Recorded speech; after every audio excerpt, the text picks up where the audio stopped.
క్రీస్తునందు ప్రియ దేవుని పిల్లలారా, యేసుక్రీస్తు నామములో మీ అందరికీ ఈ యొక్క పరిశుద్ధ దినాశ్రమం తెలియజేసుకుంటున్నాము. ఈ దినమందు మరి ప్రత్యేకముగా ప్రభుత్వ వారు చేసిన ఆదేశాల మేరకు మరి మందిరంలో సహవాసం జరగకుండా ఎవరి ప్రముఖులు వారు ఉంటుండగా మన పాస్టర్ గారు వాక్య పరిచర్య చేస్తూ ఉంటారు. దయచేసి అందరినీ కూడా లైవ్ ద్వారా చూస్తూ విని వాక్యం విని హృదయంలో గ్రహించుకొని వాక్యానుసారం నడుచుకున్న వాళ్ళని మిమ్మల్ని అందరినీ ప్రేమపూర్వకంగా ప్రార్థనతో మనవి చేస్తున్నాను. ఈ సమయంలో ప్రార్థన చేసుకొని ఒక గుడిని ప్రారంభం చేసుకుందాం. సమస్త విషయంగా యెహోవాకు సాగుమని చేయి, సంతోషంతో యెహోవాను సేవించు, ఉత్సాహంగా చేయించు. ఆయన సన్నిధికి రండి, యెహోవాయే దేవుడని తెలుసుకుని ఆయనే మనల్ని పుట్టించను. మనము ఆయన వారము, మనము ఆయన ప్రజలము, ఆయన మేపుడు గొర్రెలము. దేవుడితో మనం గురించి ఆశీర్వదించులాగా ప్రార్థన చేసుకుందాం. స్తోత్రమయ స్తోత్రములు తండ్రి, స్తోత్రములు రాజా, మహిమా స్వరూపమైన మా పరలోకపు తండ్రి, పరిశుద్ధమైన దేవా, ఈ పరిశుద్ధ పాపములకు వేలాది వందనములు స్తుతులు స్తోత్రములు చెల్లించుకుంటున్నానయా. స్తోత్రములు దైవమైన మా నాయన, పుట్టిన తండ్రి, జీవుల దేవా, ఇదిగో తండ్రి గడిచిన దేవుడన్నీ కూడా నాయన నీ కృపాక్షేమములు మా వెంట వచ్చి కాచి కాపాడుతూ పరిశుద్ధ దినమందు మేమందరినీ కూడా తండ్రి సన్నిధానంలో చేరలేకుంటున్నాం. ప్రభువు నాయన మరి సమయంలో తండ్రి ఈ యొక్క వాక్యము వింటున్న బిడ్డలందరినీ కూడా తండ్రి అయ్యా వారు వాక్యానుసారం నడుచుకుని కావలసిన ఆత్మాను దయచేయగా ప్రార్థిస్తున్నా. తండ్రి ఏ రీతిగా స్థుతించాలో, ఏ రీతిగా ఘనపరచు మహిమపరచాలో మాకు నేర్పించండి. ఇవ్వగలిగిన దేవుడు అయ్యా ప్రభు ఆకాశంలో ఆశీర్వైన తండ్రి, మీ వైపు మా చేతులు తెచ్చున్నామయ్యా. మమ్మల్ని కనికరించండి, కరుణించండి అయ్యా. నాకు ఇష్టపరిచయం నుండి ఉంటున్న దినం నుండి మమ్మల్ని రక్షించమని పాపలు బట్టి వేడుకొచ్చున్నాను దేవా. దయగలిగిన తండ్రి ప్రభు మరి అయ్యా ఈ రీతిగా ఎన్నో సంఘముల వారు ఆయన ఎంతో మంది ఆయన బిడ్డలు ప్రభు ప్రార్థిస్తున్నానయ్యా. ప్రతి ఒక్కరి ప్రార్థన విన్నపములయ్యా మీ సన్నిధికి చేర్చుకుని దేవా అయ్యా. మా పాపములను త్రోసిపుచ్చగా మా దోషములను తృణీకరించగా మమ్మల్ని క్షమించండి, మన్నించండి, కనికరించినాయా. మా విన్నపములను మీ సన్నిధికి చేర్చుకుని దేవా అయ్యా. దేశంలో ఉంటున్న ఈ యొక్క అయ్యా కరోనా వైరస్ మహమ్మారి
ఇదిగో మాకును మా కుటుంబములకు మా సంఘముకును ఇదో ప్రభు యొక్క వాక్యం చూస్తున్న ప్రతి బిడ్డకును నాయన సంతోష సమాధానం కలుగు చేయనుగా కానీ నజరేయుడైన యేసు క్రీస్తు నామములో బహు వినయం కలిగి వేడుకొనుచున్నాను తండ్రి.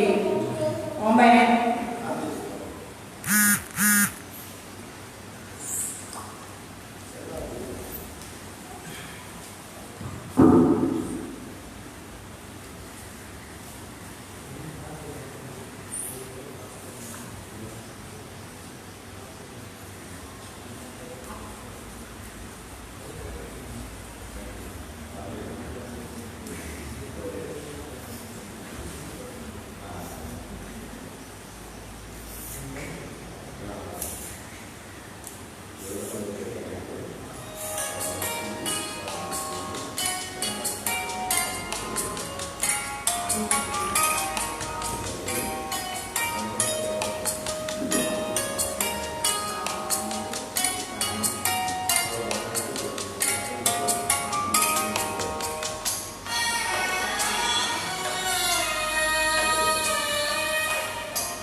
కీర్తించినారు, దేవుని స్తుతించినారు. దేవుని మహిమాపరుచినారు. దేవుని నామమునకే మహిమ ఘనత ప్రభావము కలుగునుగాక. ఈ దినము పరిశుద్ధ లేఖన భాగం నుంచి ఆదికాండము 3వ అధ్యాయము 8, 9, 10 వచనాలు చదువుకుందాం.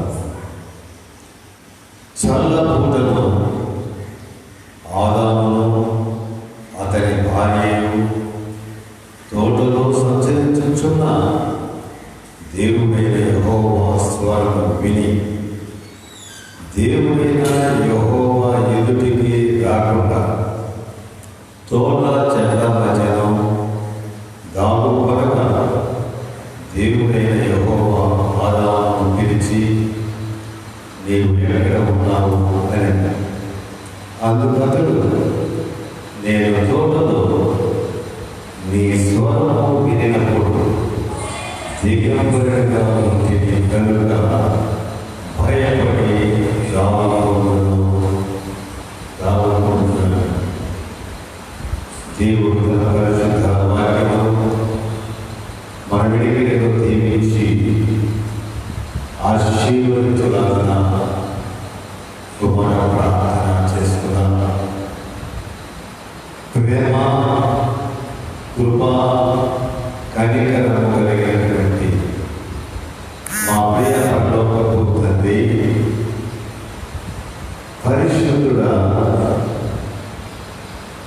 నా యేసయ్యాని వందనములు, స్తుతులు, స్తోత్రములు చెల్లిస్తున్నా.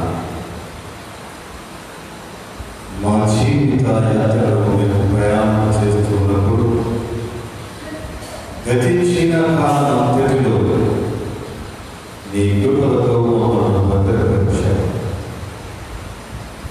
ఈ దినము మాకు అనుగ్రహించిన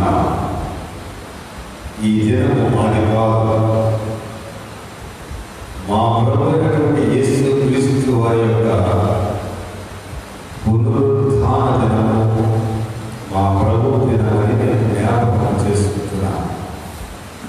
మరి ఈ దినంలో అనేక మంది సంఘ విశ్వాసులందరూ కూడా వారి వారి గృహంలో చేరి నిన్ను స్తుతిస్తూ ఉన్నా, నిన్ను ప్రార్థిస్తూ ఉన్నా. మా ప్రార్థనలన్నీ కూడా ఏకముగా నీ యొద్దకు చేరుతున్నాయని మేము నమ్ముతూ ఉన్నాము. నీకు స్తోత్రాలు. ఈ సమయంలో వాక్యము వినుచున్నటువంటి ప్రతి కుటుంబంలో నీ చేతులకు అప్పగించున్నాను. ప్రతి కుటుంబంలోని బిడ్డలను నీ చేతులకు అప్పగించున్నాను. మా ప్రభువు, ప్రతి కుటుంబాన్ని మీరు దీవించండి, ఆశీర్వదించండి, అభివృద్ధి పరచమని ప్రార్థిస్తున్నాను. ఈ సమయంలో ప్రభువా, నీ వాక్యమును విద్యుత్ నీ దీనదాసునటువంటి నన్ను నీ శిలువ సాగున మరుగుపరచమని ప్రార్థిస్తున్నా. నీ నోటికి బోరగా నీ చేతిలో ఒక పెనుముట్టుగా నన్ను వాడుకోమని ప్రార్థిస్తున్నా. యేసయ్యా, మీ మాటలు నా నోట నుంచి మీరు మాట్లాడి మహిమ పొందమని ప్రార్థిస్తున్నా. ఈ వాక్యం ద్వారా అనేక మంది హృదయాలను కదిలించమని, వారి జీవితములను మార్చమని, వారిని బిడ్డలుగా జీవించేటువంటి మారు మనసులు అనుగ్రహించమని ప్రార్థిస్తున్నాను. ఎంతమంది అయితే నీ వాక్యమును వింటున్నారో, మరి లైవ్ ద్వారా చూస్తున్నారో, ఆ బిడ్డలందరికీ కూడా నీ వైపు మళ్ళించండి. ఆత్మ మేలులతో నింపమని ఈ సమయంలో మా ప్రభువు వాతావరణం కరెంటు ఈ యొక్క శక్తగ్రహణం మా శరీరంలో యావత్తు నీ అధీనంలో ఉంచుకోమని ప్రార్థిస్తున్నాను. మా ప్రభువు మేము అడిగినటువంటి వరములను అడుగుగా మలిచిన వరములను దయచేసి గ్రహించాను. మరి ఎందుకు నిమిత్తమో మేము ఎవరి గృహంలో వారిని ప్రార్థిస్తున్నామో ఈ యొక్క పరిస్థితులు మీకు ముందుగానే తెలుసు. మీకు మొదలైనది ఏదియో లేదు తండ్రి. వర్తమాన భూత భవిష్యత్ కాలంలో ఎరిగినటువంటి దేవుడు మీరైనా లోపల ఒక దినములో క్షేమము వచ్చును అన్నారు. ఎలాంటి క్షేమం అంటే మానవులు లేనటువంటి క్షేమం కాదు. దేవుని యొక్క సన్నిధికి చేరలేక దేవుని వాక్యం వినలేనటువంటి ఆ కలువ వస్తుంది అని చెప్పారు. దానికి సూచనలు ఇప్పుడు మేము చూస్తూ ఉన్నాం. అందుకని కావలసినటువంటి సిద్ధపాటు, కావలసినటువంటి వెలుగు, ప్రార్థన జీవితాలను ప్రతి విశ్వాసిని అనుగ్రహించమని ప్రార్థిస్తాం. ఈ యొక్క ఉదయకాలను దీవులకు దీవించమని రక్షకుడైనటువంటి యేసయ్య అతి పరిశుద్ధ నామమున ప్రార్థించి స్తుతించి అడిగి వేడుకుంటున్నాను తండ్రి. ఆమేన్. క్రీస్తునందు ప్రియమైనటువంటి జీవం కలిగినటువంటి దేవుని సంగమా, దేవుని బిడ్డల ప్రభు యొక్క పరిశుద్ధ నామములో ఈ ప్రభువు దిన శుభములు మీ అందరికీ కూడా తెలియజేస్తున్నాను. దేవుని యొక్క ప్రేమ, ఆయన దయ, ఆయన కృప అనునిత్యము మన యొక్క క్షేమము తెలుసుకుంటూ మనం ఎక్కడ ఏ పరిస్థితుల్లో ఉన్నామో తెలుసుకుని మనల్ని కాపాడుతున్నటువంటి దేవుని నామమునకు స్తోత్రములు కలుగునుగాక. మరి ఈ సమయంలో మనం ఆయన గమనించినట్లయితే చదవబడినటువంటి బాగా ఆది కాండము 3వ అధ్యాయము 9వ వచనములో ప్రభువు అడుగుచున్నాడు, నీవు ఎక్కడ ఉన్నావు? ఆది దంపతులైనటువంటి ఆదాము హవ్వలను దేవుడు ప్రేమించి తన స్వరూపమిచ్చి తన పోలిక ఇచ్చి తన జీవమును ఆత్మను ఆది దంపతులలో ఉంచి వారు ప్రభువునే ఉండాలి, ప్రభువుతో కూడా ఉండాలి అనేటువంటి దేవుని యొక్క సంకల్పంతో వారిని ఏర్పాటు చేశారు. అయితే దేవునికి మానవునికి ఉన్నటువంటి ఆ బంధం, సంబంధం, ఆత్మ బంధమును తుడిచివేయాలి. ఆ ఆత్మ బంధం నుంచి మానవుని దేవునికి వేరు చేయాలని అపవాది యొక్క సంకల్పము కలిగింది. అందుకని ప్రతి నిత్యము దేవునితో సంబంధము కలిగినటువంటి ఆ ఆది దంపతులైనటువంటి ఆదాము హవ్వలు ఒక దినము దేవుడు వచ్చి చూస్తున్నప్పుడు దేవుని సన్నిధికి రాలేనటువంటి పరిస్థితుల్లో ఉన్నారు.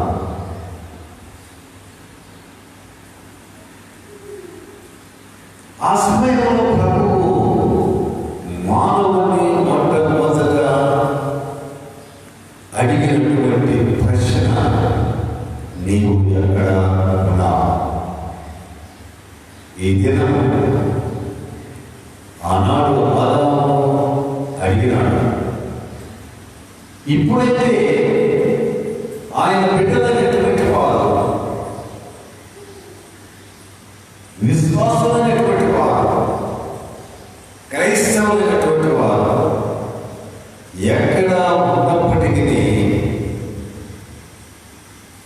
వారిని వెంటాడుతున్నటువంటి మన దేవుడు నీవెక్కడ ఉన్నావని నేను నన్ను ప్రశ్నిస్తూ ఉన్నాను. ప్రస్తుత మన దేవుని కదా ఆ దినాలలో కూడా ఆ 3వ అధ్యాయం 10వ వచనం వరకు చూస్తే అనేక స్వరాలు అక్కడ ఉన్నాయి. అపవాది స్వరం వినబడుతుంది, ఆదాము స్వరం వినబడుతుంది, హవ్వ స్వరం వినబడుతుంది. ఈ స్వరాలన్నిటి మధ్యలో దేవుని స్వరం కూడా వినబడకూడదు. దేవుని స్వరం ఏమంటుందంటే, నీవు ఎక్కడ ఉన్నావు, నీవు ఎక్కడ ఉన్నావు. వాళ్ళిద్దరూ ఆది దంపతులు దేవుని స్వరము విన్నారు, కానీ వారు దేవునికి కనబడలేదు. ఈరోజు అనేక మంది దైవ సేవకులు, సువార్తికులు రేడియోల ద్వారా, టీవీల ద్వారా, మందిరాల ద్వారా అనేక విధములుగా దేవుని స్వరములు వినిపిస్తూ ఉంటే అనేక మంది దేవుని స్వరములు వింటున్నారు. కానీ మరి దేవుని సన్నిధికి కాలేటువంటి పరిస్థితుల్లో వారు ఉండేటువంటి స్థలంలోనే వారు ఉంటూ ఉన్నారు. కాబట్టి దేశంగా దేవుని వెళ్ళారా, ఈ సమయంలో లూకా సువార్త 19వ అధ్యాయం 10వ వచనంలో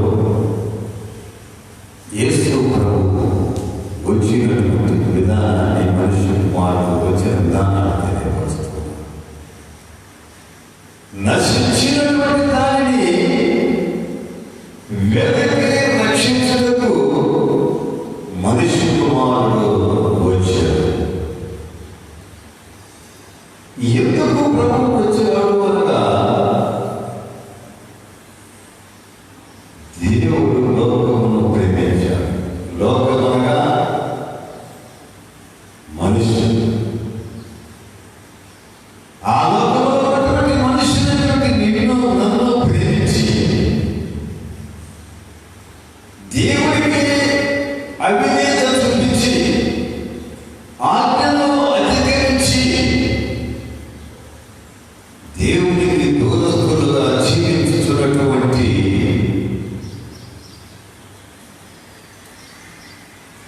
మానవాన్ని రక్షించడానికి ఆ నశించినటువంటి ఆత్మను రక్షించి నిత్య జీవానికి వారసులుగా చేయడానికి ప్రభువు లోకానికి వచ్చినాడు. అందుకని ప్రభువు ప్రేమ చాలా గొప్పది. ప్రేమ అనేటువంటిది దేవుని వలన పుట్టుకున్నది అనే విషయాన్ని మనం తెలుసుకుంటాం. మొదటి యోహాను పత్రిక 4వ అధ్యాయం 10వ వచనంలో చెప్పినటువంటి మాట ఏంటంటే, మనం దేవుని ప్రేమించిందని కాదు, కానీ తానే మనను ప్రేమించి మన పాపములకు ప్రాయశ్చిత్తముగా ఉండుటకు తన కుమారుని ఈ లోకానికి దేవుడు పంపించాడనే విషయం.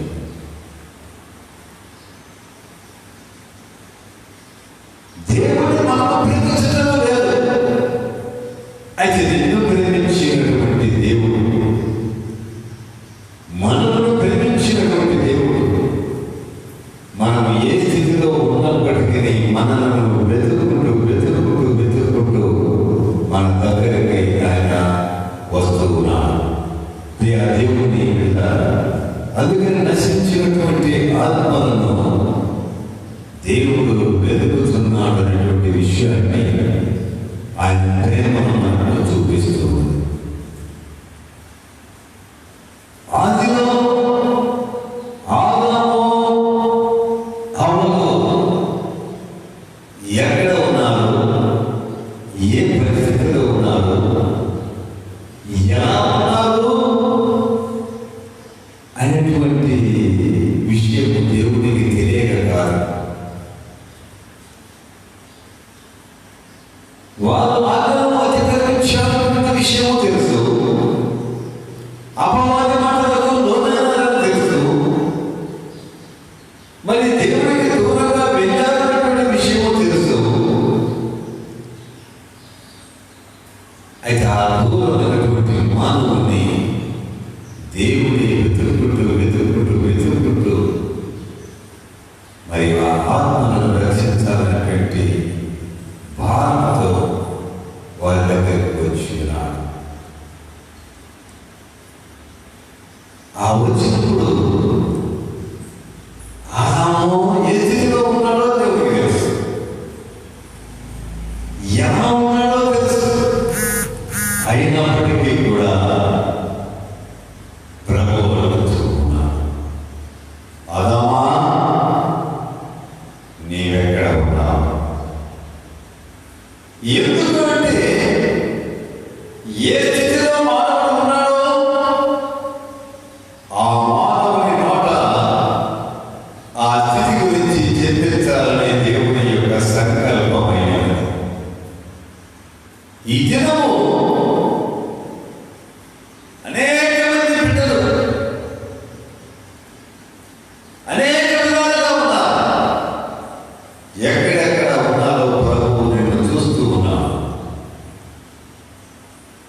ప్రభు చూస్తున్నాడు, చూస్తున్న దేవుడు అని చెప్పని ఆగదు.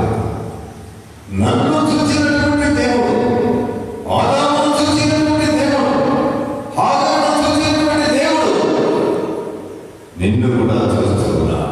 నీవెక్కడ ఉన్నావని ప్రశ్నిస్తున్నా. దేవుడు అడిగినప్పుడు, దేవుని స్వరం విన్నప్పుడు ఆదాము చెప్పినటువంటి జవాబు ఒప్పుకుంటూ ఉన్నాడు. ఏమంటున్నాడు? నేను దిగంబరినై ఉన్నాను. ఈరోజు అనేక మంది దేవుని బిడ్డలు దిగంబరులుగా ఉంటున్నారు. అంటే ఆత్మీయ వస్త్రం, రక్షణ వస్త్రం, నీతి వస్త్రము లేనటువంటి పరిస్థితుల్లో దిగంబరులను పోలి దేవునికి దూరస్తులుగా జీవిస్తున్నటువంటి ప్రతి విశ్వాసిని ఈ ఉదయకాల సమయంలో ప్రభువు పేరు పెట్టి పిలిచి, నీవెక్కడ ఉన్నావు? ఆదాము పేరు పెట్టి పిలిచినటువంటి దేవుడు నీ పేరు దేవుడికి తెలుసు. ఏ స్థితిలో ఉన్నావు, ఎక్కడ ఉన్నావు? దేవుని నామం పెట్టుకొని దేవుని నామంలో జీవిస్తున్నటువంటి ప్రతి క్రైస్తవ విశ్వాసులు ఎక్కడ ఉన్నారు? ఈ దినం చూస్తే అనేక మంది టీవీ దగ్గర సినిమాలు చూస్తూ, సీరియల్ చూస్తూ ఈ ఆత్మీయ వస్త్రములను పోగొట్టుకొని, రక్షణ వస్త్రములను పోగొట్టుకొని దిగంబరంలో ఉన్న అలాంటి బిడ్డలను ప్రభుత్వం ఎక్కడ ఉన్నారు? అనేక మంది సినిమా హాల్లో ఉంటున్నారు. అనేక మంది దేవునికి వ్యతిరేకమైనటువంటి స్థలాల్లో జీవిస్తున్నారు. వాళ్ళు చేసేటువంటి ఉన్నటువంటి ఆ ప్రదేశం ఎలాంటిదైనది దేవుడికి తెలుసు. అందుకే నువ్వు ఏ స్థితిలో ఉన్నా, ఎక్కడ ఉన్నా నిన్ను ప్రభువు అడుగుతున్నాడు. నా యేసయ్య నిన్ను అడుగుతున్నాడు. ఈ ఉదయకాల సమయం నీవెక్కడ ఉన్నా? ఏ స్థితిలో ఉన్నావు? ప్రార్థించే స్థితిలో ఉన్నావా? నీ పాపం ఒప్పుకునే స్థితిలో ఉన్నావా? నీ పాపం విడిచిపెట్టే స్థితిలో ఉన్నావా అని దేవుని స్వరం విన్నాను. నా దేవుని బిడ్డ ఈ దినాల్లో కూడా అనేక స్వరాలను వింటున్నా. రకరకాలైనటువంటి స్వరాల మధ్య ఆ యొక్క దేవుని యొక్క మధురమైనటువంటి స్వరము నీవున్నప్పుడు నీవున్న స్థితిని దేవునికి తెలియపరచాలి. తప్పు చేశానని చెప్పని ఆదాము తెలుసుకున్నాడు. దిగబడిగా ఉన్నాడని ఆదాము తెలుసుకున్నాడు. కాబట్టి ఆదాము దిగంబరుడై ఉన్నాడు. అయితే ఇక్కడ మనం గమనించవలసినటువంటి విషయం ఏంటంటే ఆదాము చేసినటువంటి తన స్థితిని ఒప్పుకుంటున్నాడు. కానీ ఆ స్థితి ఇదిగో నీవు ఇచ్చినటువంటి ఈ అవమానం ద్వారా వచ్చింది. దేవుడి మీదనే నెపం మోపెట్టినటువంటి పరిస్థితుల్లో మొదలున్నాడు. ఈరోజు అనేక మంది వారు చేసినటువంటి పాపం, వారు చేసినటువంటి తల్లిదండ్రులు కట్టిపుచ్చుకోవడానికి చేసిన రెండో దేవుడి మీదనే జ్ఞాపకం మోపేటువంటి పరిస్థితుల్లో ఉన్నారు. ఈరోజు ఈ దినము ఈ వాక్యము వినుచున్నటువంటి దేవుని బిడ్డ ఉదయకాల సమయంలో నా నేస్తాన్ని అడుగుతున్నాను. నీవెక్కడ ఉన్నావు, ఏ స్థితిలో ఉన్నావు అనేటువంటి విషయాన్ని దేవుడు అడుగుతుండగా దేవుడికి జవాబు చెప్పవలసినటువంటి బాధ్యత అనేక విషయాల్లో చూస్తే తప్పు చేసినటువంటి వాడు దేవుడి సన్నిధిలో వచ్చి పారిపోతుంటాడు. యోనా చరిత్ర మనందరికీ నేను తెలుసు. యోనా మొదటి అధ్యాయము 3వ వచనములో మనం చూసినట్లయితే పాపము చేసినటువంటి వాడు దేవుని సన్నిధిలో నిలవలేక పారిపోయినటువంటి విషయాన్ని మనం చూస్తూ ఉన్నాం. తప్పు చేసేటువంటి వారందరూ కూడా దేవుని సన్నిధిలో నిలబడలేదు. అందుకనే పాపము చేసేటువంటి భావన మనుషులను పారిపోయేటట్లు చేస్తారు. దేవుని సన్నిధికి దూరంగా చేస్తుంది. ఈ ఆత్మీయ స్థితి నుంచి అపవాది చేసేటువంటి పని ఎవరిని పొందుతున్నారని వ్యక్తిత్వ సింహములే అది ప్రతి చూస్తున్నది. దేవుని బిడ్డలైనటువంటి వారి అందరినీ కూడా దేవుని దగ్గర నుంచి దూరం చేయడానికి అది ప్రయత్నంలో సంకల్పం కలిగి ఉన్నదనే విషయాన్ని మనం తెలుసుకోవాలి. అలాగే ఎప్పుడైతే పారిపోయామో, ఎప్పుడైతే దేవుని యొక్క స్వరం విన్నామో, దేవుని దగ్గరకు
అంతవరకు దెబ్బలు కలిగి దేవుని బిడ్డగా తల్లిదండ్రులు తిరిగేటువంటి విశ్వాసం ఎప్పుడైతే ఆటలో అతిక్రమిస్తారో, ఎప్పుడైతే అపవాద మాటలకు లోనవుతారో, ఆ క్షణం మనుష్యులోనికి భయము వస్తుంది. ఎందుకంటే నేను చేసినటువంటి తప్పుకు ఏదో శిక్ష వస్తుంది అనేటువంటి దానికి భయపడతారు. కాబట్టి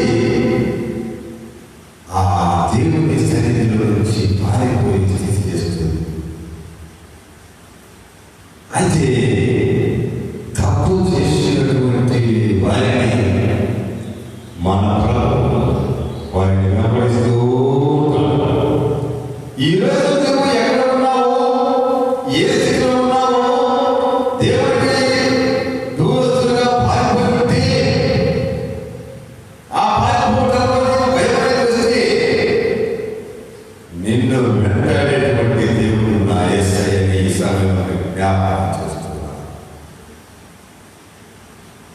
నిన్ను వెంటాడి నిన్ను రక్షించి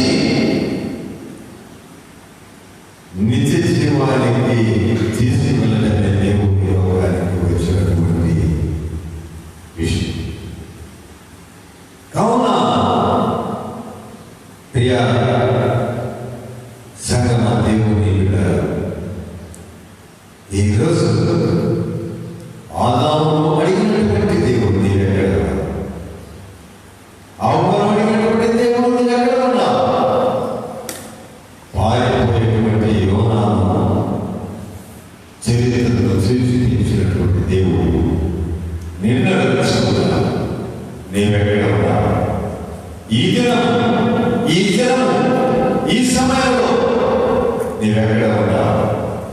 అపవాది హస్తంలో ఎదుర్కొని అపవాది మాటలకు లోబడి దేవుడికి దోస్తులకు పారిపోయే స్థితిలో ఉన్నావా?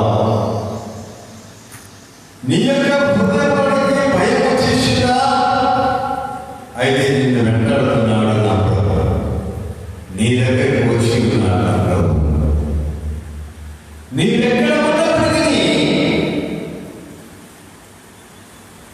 దేవుని సన్నిధి నీకు వెంటాడతాడు. దావీదు మహారాజు చెబుతూ ఉన్నాడు 139వ సంకీర్తన 7వ వచనం, నీ సన్నిధిలో నేను ఎక్కడికి పారిపోవద్దు. నీ సన్నిధిలో నుంచి నేను ఎక్కడికి పారిపోగలను? పాతాళంలో ఉన్నావు, ఆకాశంలో ఎక్కడ ఉన్నావు, నీవు లేని చోటే లేదు అని చెప్పని భక్తులు దావీదు చెబుతున్నాడు. ప్రియా దేవుని బిడ్డ, విశ్వాసి, నీవు పారిపోయే స్థితిలో నిన్ను వెంబడిస్తున్నాడు నా యేసయ్య. ఆయన మాట విని నీవు ఉన్నటువంటి స్థితిని నువ్వు ఒప్పుకున్నట్లయితే, నీ దిగంబరత్వంలో నీ పాపములను ఒప్పుకున్నట్లయితే, మన పాపములను క్షమించి మనల్ని రక్షించి తన కుమారుడుగా నిన్ను చేర్చుకోవడానికి ప్రభు సిద్ధంగా ఉన్నాడు. దేవుని ఒక స్కూల్ టీచింగ్ అక్కడ ఉన్నటువంటి 4 విద్యార్థులు ఉన్నారు. ఆ 4 విద్యార్థులకి 4 మామిడి పండ్లు ఇచ్చింది. 4 మామిడి పండ్లు తీసుకొని మీ ఇంటికి వెళ్ళిన తర్వాత ఎవరో చూడకుండా ఈ మామిడి పండ్లు మీరు తినాలి అని చెప్పారు. ఆ 4 విద్యార్థులు 4 మామిడి పండ్లు తీసుకొని ఇంటికి వెళ్ళారు.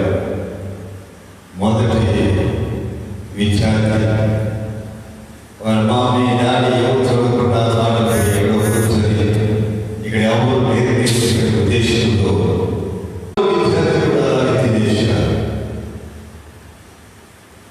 మరుసటి దినము అందరూ కూడా పాఠశాలకు వెళ్ళారు.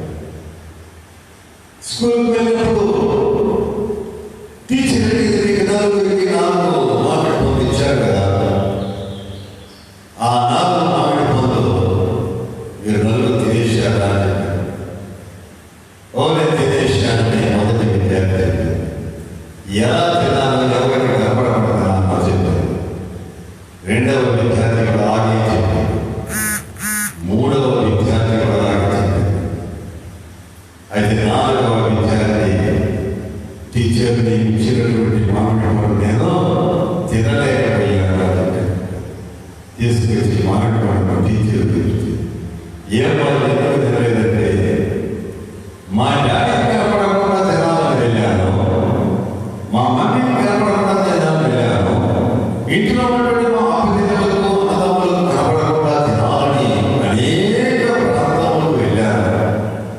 అయితే ఎక్కడికి వెళ్ళినను నా యేసయ్యను చూస్తున్నాడు కాబట్టి నేను తినలేకపోయాను. ఇక్కడ ఈ లోక సంబంధమైనటువంటి వారిని కన్ను పంపించి కానీ నా యేసయ్య తెలియకుండా తినలేకపోయాను మాట్లాడుతున్నాను. కాబట్టి నీవెక్కడికి నేనెక్కడికి దూరంగా ఉంటున్నాను. నేనెక్కడికి పారిపోదు, ఎక్కడికి వెళ్ళినో దేవుడు నన్ను చూసేటువంటి దేవుడుగా ఉన్నాడు. అయితే ఈ సమయంలో కొంతమంది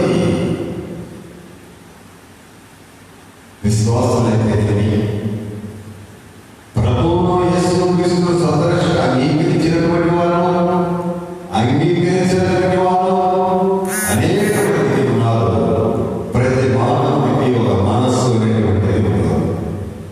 ఆ ప్రతి వ్యక్తికి సాక్షి ఏంటంటే మనస్సాక్షి. కొంతమంది దేవుని మాటలు విన్నప్పుడు, దేవుని స్వరం విన్నప్పుడు దేవునికి సన్నిధిలో ఒప్పుకుంటున్నారు. ఎందుకంటే వారి గర్జించినటువంటి మనస్సాక్షి, ఆ మనస్సు గర్జిస్తూ ఉంది. ఆ మనసే మానవుడికి వారి సాక్షి. అది గర్జింపు మనస్సాక్షి కలిగినటువంటి వారు వాక్యమును వినిన తర్వాత ప్రభువును పిలుస్తున్నాడు, ప్రభు నా పేరు పెట్టి ఎక్కడ ఉన్నావు అడుగుతున్నాడు అని తెలుసుకున్న తర్వాత ఆ మనస్సు గర్జించి ప్రవాహంలో నేను ఈ స్థితిలో ఉన్నానయ్యా, నీ ఎదుటికి రాలేకపోతున్నానంటే నీకు ఆత్మీయ అవసరము ధరించి దేవుని సన్నిధిలో చేర్చుకోవడానికి ప్రభు సిద్ధంగా ఉన్నాడు. అయితే తిమోతికి రాసినటువంటి మొదటి పత్రిక 4:3 ఈ గర్జింపు మనసాక్షి లేనటువంటి వారు కొంతమంది ఉంటున్నారు. వారు ఎలాంటి వారు అంటే వారు వాత వేయబడినటువంటి మనసాక్షి కలిగినటువంటి వారు.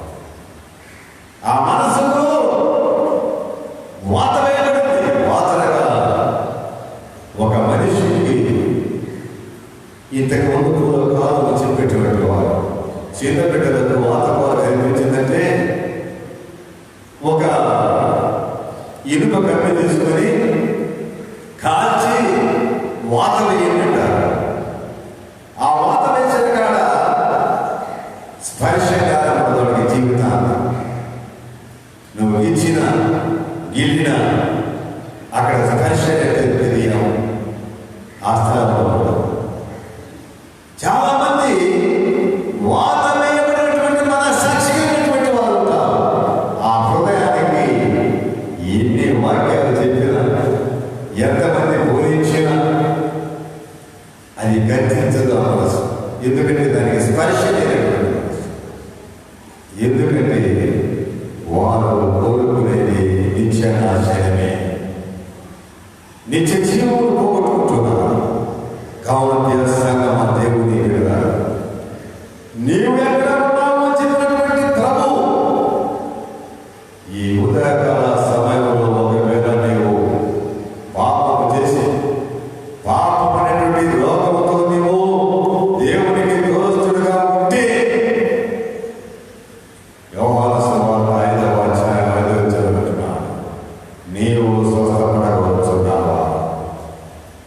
నీ పాపం ఎలాంటిదైనప్పటికీ కూడా, నీ పాప రోగం ఎంత గొప్పదైనప్పటికీ కూడా, అన్ని రోగముల కంటే పెద్దదైనప్పటికీ కూడా ప్రభు నీ దగ్గరికి వచ్చేది.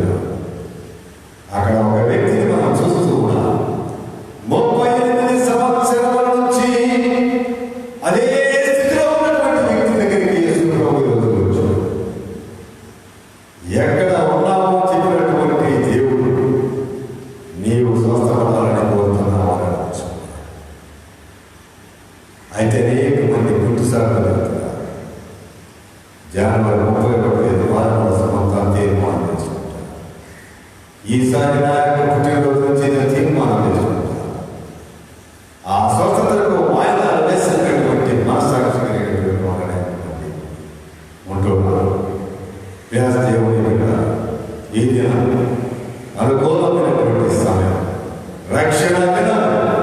పాపి రక్షించబడాలి అంటే, పరిశుభ్రంగా జీవించాలంటే, పరలోకంలో చాలాలి అంటే దేవుని మాటలు విని అవునయ్యా నేను స్వస్థపడగలుగుతున్నానంటే, నిన్ను అనేక సంవత్సరాల నుంచి నువ్వు ఆ పాప స్థితిలో పడి లేనటువంటి నడవలేనటువంటి పరిస్థితిలో ఉన్నటువంటి నిన్ను లేపి నడిపించి స్వస్థపరిచి దేవుని బిడ్డగా చేసుకోవాలని ప్రభు ఆశీర్వదిస్తున్నాడు. కావున సంగమా దేవుని బిడ్డ, మానవుడు దేవుడు అడిగేటువంటి ఈ 2 మాటలు మనం జ్ఞాపకించుకోవాలి. నువ్వెక్కడ ఉన్నావు, నీవు స్వస్థపడకోవచ్చున్నావు. ప్రభు స్వరం విన్నప్పుడు, మన యొక్క స్థితిని ప్రభువుకు చూపించినప్పుడు, చెప్పినప్పుడు, ఆ దిగంబరత్వములో నుంచి నిన్ను రక్షించి రక్షణ వస్త్రమును నీకు ఇచ్చి ఆయన బిడ్డగా చేర్చుకోవడానికి దేవుడు సిద్ధంగా ఉన్నాడు. ఈ మాటలు విన్నటువంటి ప్రతి విశ్వాసి ఈ దినము మీరు ప్రభు మాటలు విని ఎక్కడ ఉన్నారో తెలుసుకుని, నీవే స్థితిలో ఉన్నప్పటికీ, ఏ పరిస్థితిలో ఉన్నప్పటికీ, ఈ క్షణమందు నేను దేవుడు రక్షించాలనుకుంటున్నాను, ఆయన బిడ్డగా చేర్చుకోవాలనుకుంటున్నాను, ఆ రక్షణానందం నీకు ఇవ్వాలనుకుంటున్నాను, మారు మనసు పొందాలని ప్రభు కోరుతున్నాను. అందరూ కూడా మారు మనసు పొందినట్లయితే దేవుడు ఈ పరిస్థితుల నుంచి నిన్ను నన్ను అందరినీ కూడా స్వస్థపరచాలి. నీవు స్వస్థపడబోతున్నావు. నీవు స్వస్థపడాలి. నీ ఇంటి వాళ్ళు స్వస్థపడాలి. నీ గ్రామం వాళ్ళు స్వస్థపడాలి. నీ రాష్ట్రం వాళ్ళు స్వస్థపడాలి. నీ దేశం వాళ్ళు స్వస్థపడాలి. ప్రపంచ దేశాలని స్వస్థపడాలంటే మొట్టమొదటి నీవు స్వస్థపడాలి. అలాంటి స్వస్థత పరిశుద్ధ ఆత్మదేవుడు ప్రతి విశ్వాసికి అనుగ్రహించుగాక. ఈ మాటల దేవుడు మమ్మల్ని దీవించి ఆశీర్వదించుగాక. ప్రార్థన చేసుకున్నామని దయచేసి అందరూ కూడా మోకరించండి. వారి గృహంలో ఉండి మోకరించి ప్రార్థనలో ఏకీభవించాలని కోరుతున్నాను. ఏక మనసుతో ఏక ఆత్మతో చేసినటువంటి ప్రార్థన దేవుని సన్నిధికి వెళుతుంది అనేటువంటి విషయాన్ని మీరు తెలుసుకోవాలని ప్రార్థనలో ఏకీభవించమని కోరుతున్నాను. మన దేశం కోసం ప్రార్థించండి. రాష్ట్రం కోసం ప్రార్థిస్తున్నాను. వచ్చినటువంటి ఈ వినాశకాలమైనటువంటి ఈ యొక్క కరోనా రోగం నిర్మూలన చేయడానికి మన ప్రభువైనటువంటి యేసుక్రీస్తు వారికే చెప్పింది. ఆయన మాటలో శక్తి ఉన్నది. ఆయన సముద్రమును గద్దించగానే నిర్మలమాయ. ఆయన సృష్టిని గద్దిస్తే నిర్మలమాయ. సృష్టిని కలుగుగాకంటే సృష్టి కలిగింది. కాబట్టి యేసు ప్రభు వారు మన ప్రార్థనలు ఆలకించి ఒక్కసారి ఈ మహమ్మారిని గద్దించితే ఆ గద్దింపుకు ఈ మహమ్మారి తొలగిపోతుంది. ఎన్నో లక్షల మంది నిన్న వార్తల్లో మనం గమనించినట్లయితే ఈ మహమ్మారి వల్ల సుమారుగా 1 లక్ష 2 లక్షలు వేల మంది కాదు, కానీ 30 లక్షల మంది దాకా చనిపోయేటువంటి అవకాశం ఉందని చెప్పిన అనేక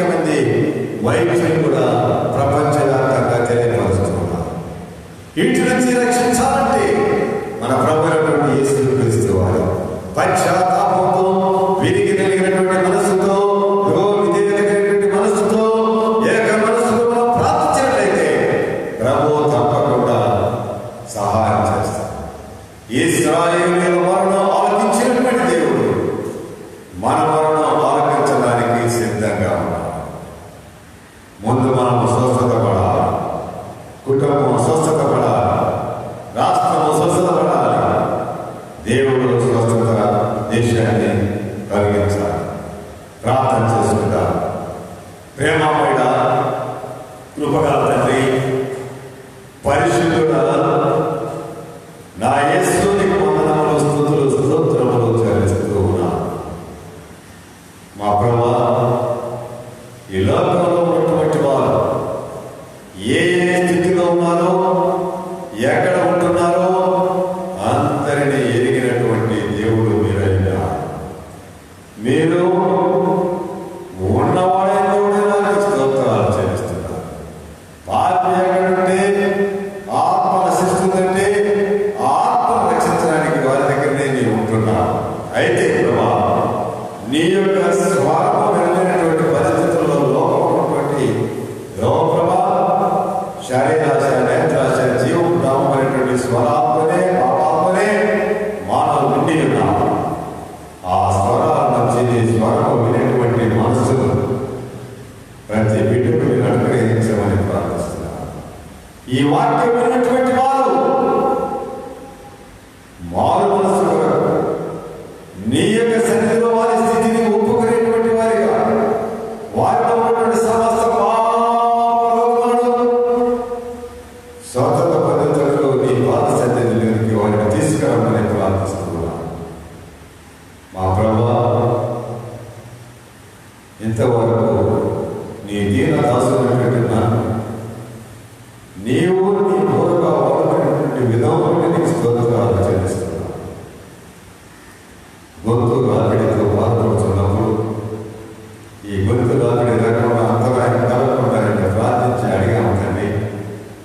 అలాంటి అంతరాయం కలగకుండా కొద్ది నిమిషముల నుంచి వాక్కులు మీరు వినిపించే విధానం బట్టి నీకు స్తోత్రములు చెల్లిస్తూ ఉన్నాను. వినటం వలన విశ్వాసం కలుగును, అది ప్రభు మాటల వలన విశ్వాసం కలుగుతున్నాను తండ్రి. వినేటువంటి హృదయాలను ప్రతి బిడ్డకు మీరు అనుగ్రహించమని ప్రార్థిస్తున్నాను. ఈ ప్రభు దినంలో మా సంఘమును దీవించండి. సంఘంలో ఉన్న ప్రతి కుటుంబమును మీరు దర్శించండి.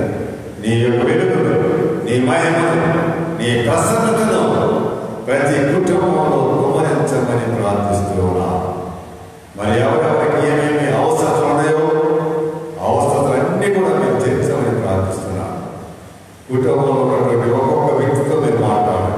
పురుషులతో మీరు మాట్లాడండి, స్త్రీలతో మీరు మాట్లాడండి, ఎవరి బిడ్డతో మీరు మాట్లాడండి, చిన్న బిడ్డలతో మీరు మాట్లాడమని ప్రార్థిస్తున్నాను. అలాగే తండ్రి, ఏ తెగులను నీ గుడాలను సమీపించదని చెప్పినాను. అవును తండ్రి, నీ బిడ్డలైనటువంటి మా గుడారాల చుట్టూ మీ పరిశుద్ధ ఆత్మనటువంటి కంచెను ఉంచమని అడుగుతూ ఉన్నాను. గొర్రెల కోసము కాపరి తండ్రి చేస్తున్న పరిచర్యను బట్టి నీకు వందనాలు. మరి ప్రభావ యొక్క సంఘమైనటువంటి ప్రతి కుటుంబము, ప్రతి విశ్వాసం బాగుండాలని కాపరిగా నేను చేస్తున్నటువంటి నా ప్రార్థనను మీరు ఆలకించి ప్రతి కుటుంబానికి ఆరోగ్యం మీరు అనుగ్రహించండి, ఆశీర్వాదం అనుగ్రహించండి, ఐశ్వర్యమును అభివృద్ధిని మీరు అనుగ్రహించమని ప్రార్థిస్తున్నాను. యేసయ్యానికి వందనాలు, స్తోత్రాలు. అలాగే తండ్రి, లైవ్ ద్వారా నీ వాక్యం వింటున్నటువంటి బిడ్డల ద్వారా మీరు మహిమ పొందమని ప్రార్థిస్తూ ఉన్నాను. వాక్యం రెండోగలిగినటువంటి ఖడ్గము తండ్రి, కీళ్ళలోనూ మూలలోనూ కండరాలను దూసుకుపోయే వాక్యం. ఈ వాక్యము అలాగా ప్రతి మానవులు కండరాలను నరాలను దూసుకుని వెళ్ళడానికి సహాయం చేయమని ప్రార్థిస్తున్నాను. యేసయ్యా, ఈ ఉదయకాలంలో దేవులతో మమ్మల్ని దీవించి మమ్మల్ని మేము అడిగినటువంటి వరములను, అడగక మార్చిన వరములను దాంట్లో అనుగ్రహించమని యేసయ్య అతి పరిశుద్ధ నామమును బట్టి ప్రార్థించి స్తుతించి అడిగి వేడుకుంటున్నాను తండ్రి. ఆమేన్. పరలోకమందున్న మా తండ్రి, నీ నామము పరిశుద్ధపరచబడుగాక, నీ రాజ్యం వచ్చుగాక, నీ చిత్తం పరలోకము దేవలో అలాగే భూమి నెరవేరుగాక. మాకు కావలసిన ఆహారం మాకు దయచేయండి, మా నష్టలను వీక్షించిన క్షమించండి, మా వంశోత్పత్తి తప్పించండి. ఎందుకంటే రాజ్యంలో బలము మహిమయు నిరంతరము అవుతుంది. మన తండ్రి అయిన దేవుని యొక్క ప్రేమ, మన రక్షకుడు యేసుక్రీస్తు యొక్క కృప, పరిశుద్ధాత్మ యొక్క నిండా సహవాసము, సమాధానము, సంతోషము ఆదామాన్ని ఎక్కడ ఉన్నామని పేరు పెట్టి పిలిచి అడిగినటువంటి ప్రతి ఒక్కరికి యేసు వైపు తన